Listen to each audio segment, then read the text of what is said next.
জানো তো, আমার মেয়ের এখন 10 মাস বয়স। দাঁড়াতে শিখে গেছে আর এখন একটু একটু হাঁটতে পারে। কিন্তু কেন এই কথাটা তোমাদের বললাম বলো তো? আমি ওইটুকুনি বাচ্চার থেকে একটা বড় শিক্ষা নিয়েছি। আমি দেখেছি ও ধৈর্য ধরে আস্তে আস্তে মাথা তুলে দাঁড়ানোর চেষ্টা করে, আর দাঁড়িয়ে গেলে ছোট্ট ছোট্ট পায়ে টলমলভাবে হাঁটতে চেষ্টা করে। ও বারবার পড়ে যায়, হয়তো কখনো কখনো ব্যথাও পায়, কিন্তু আবার চেষ্টা করে। ওর না আছে কোনো বিরক্তি, না আছে কোনো ক্লান্তি, না আছে কোনো রাগ। ও শুধু চেষ্টা করে যায়। আর আমি জানি এরকমই চেষ্টা করতে করতে ও একদিন ভালোভাবে চলা শিখে যাবে। কিন্তু আমরা বড়রা কত সহজেই হাল ছেড়ে দিই, তাই না? একটুতেই বিরক্ত হয়ে যাই, একটুতেই রেগে যাই, ক্লান্ত হয়ে পড়ি।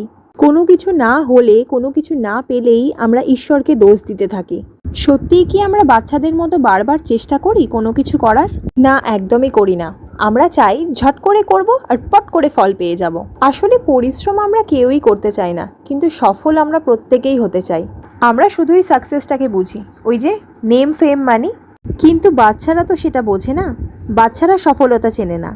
নেম কি, ফেম কি, মানি কি, এগুলো সব কিছুই তাদের ছোট্ট মাথার অনেক ঊর্ধ্বে।